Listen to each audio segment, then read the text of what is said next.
Hello and welcome to Inside Scoop. I'm Sumi Das, and joining me is Josh Lowenson, senior writer for CNET. Josh, thanks for being with us. My pleasure. So we've actually been talking all day about Instagram.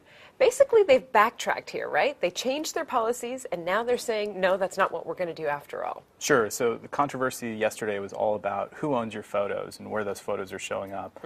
People were worried they were going to be sold. Yeah, I mean, a big thing that people were worried about is that photo of my kid or my friend or wherever I am going to get used in an advertisement without my permission. And rightfully so. Yeah, I think.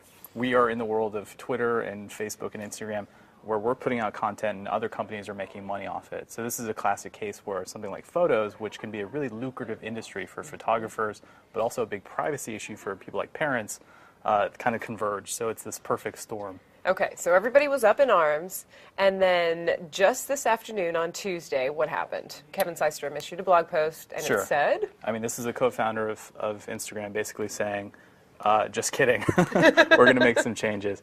So there's two real things happening. The first one is that they said, no, you own your photos, that's not going to change. We have no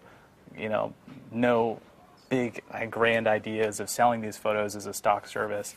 And the other thing they did was they basically said that anything that you posted wasn't going to show up on an ad. That wasn't really their idea, but they weren't really specific about how that's going to happen. Right. They used some language about experimenting with advertising in a way that's appropriate on Instagram. I mean, that's really open to interpretation and could mean any number of things. Sure. The big takeaway is that that photo you took on your vacation isn't going to show up on some ad without you knowing or without you getting paid for it.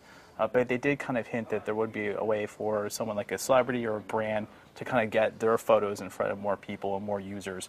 Something like we saw with Twitter with their promoted tweets. Right. And we've seen that on Facebook as well. Yeah, I mean, it's the big story is these companies really trying to grapple with these free services that a lot of people are using, but might be really hard to monetize. Okay, so there are going to be some revised terms of service, but we're probably not going to see them in the next 24 hours. Yeah, I mean, they said that some more changes are coming, and they still have time to update that. The big kind of deadline that's looming is these 30 days when these are up. It's mid-January, really, for when these go into effect. So there's still some time for things to move around. Okay. The blog post also mentioned something about privacy options. What is that about? Sure. I mean, one of the big concerns are people who have private accounts. These are people who are taking photos, but they're only sharing them with a limited group of people. It's not public. There were some kind of questions based on the way they worded the new privacy terms on who gets to see that and what happens to that content. And today, the company basically said, no, those are still private, and it'll always be private. We want you to share anything you want, but to who you want. Okay.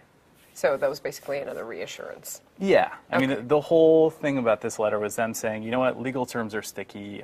We kind of messed up without saying that explicitly. Okay, got it. Well, thank you for breaking down that legalese for us. Sure.